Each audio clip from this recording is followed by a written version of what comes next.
قال رسول الله صلى الله عليه وسلم بلغ عني ولو آيات। প্রিয় নবী হযরত মুহাম্মদ সাল্লাল্লাহু আলাইহি সাল্লাম বলেছেন, হে উম্মত, আমার পক্ষ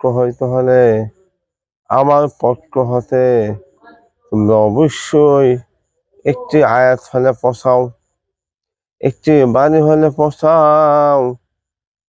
একটি আয়াতের মাধ্যমে, একটি বাণীর মাধ্যমে, একটি কোরআনের মেসেজের মাধ্যমে অবশ্যই মুসলমানদের কাজে আসবে, অবশ্যই মুসলমানদের কাজে আসবে।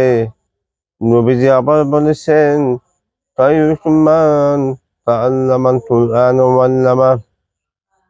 তোমাদের মধ্যে মহান সর্বোত্তম ব্যক্তি হলেন ওই ব্যক্তি, যেই ব্যক্তি কুরআন মাজিদ অর্জন করে অন্য ব্যক্তিকে শিক্ষা দেয়, নিজেও কুরআন শিক্ষা অর্জন করে অন্য ব্যক্তিকে শিক্ষা দেয়।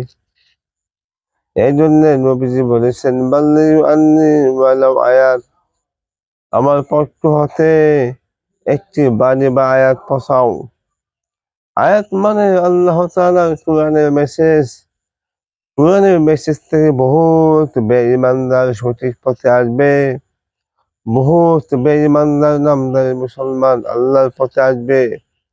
কোরআনের মেসেজ পৌঁছাতে হবে প্রত্যেক মুসলমানকে। বহুত মুসলমানের জন্ম নিয়ে জীবনটা অন্ধপথ হয়ে গেছে। সমাজে বহুত ব্যক্তি দেখতে পায় নির্বুধ, অজ্ঞ, মূর্খ। আল্লাহ আপনাকে প্রশ্ন করবে, এই সদরুদ্দিন, তুমি কেন মূর্খ হইলা? তুমি কেন নির্বুধ হইলা? তোমার ঘন্টার মিনিট হিসাব সেকেন্ড মিনিট, বছর মাস ঘন্টা মিনিট সব কিছু হিসাব আমার আল্লাহ তাআলার কাছে দিতে হবে। তুমি কেন অজ্ঞ, নির্বুধ, নিরক্ষ ব্যক্তি হইলে হিসাব আল্লাহ তাআলার কাছে দিতে হবে। সমাজে বহুত নামদারি মুসলমান আছে, বিশাল সম্পত্তির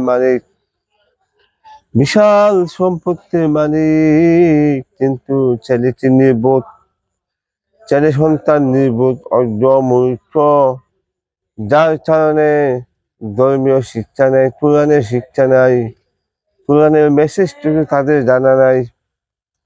তুমি কেন মূর্খ হইলা? তুমি কেন নির্বোধ হইলা? তুমি কেন অজ্ঞ হইলা? তোমার মধ্যে কি কোনো পয়গম্বর জান নাই? তুমি কি কোরআনের মেসেজ পাও নাই?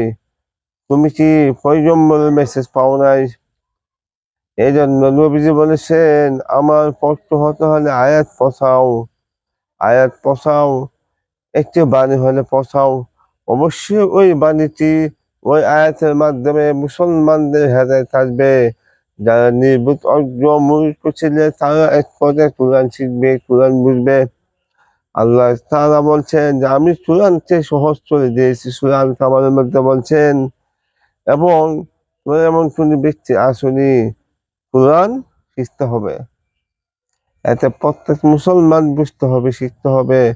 অপ্রয়োজনীয় ভাবে আপনার ছেলেকে কোরআনের শিক্ষা না দেওয়ার কারণে ছেলেটা নির্বোধ, অজ্ঞ, মূর্খ হয়ে গেছে।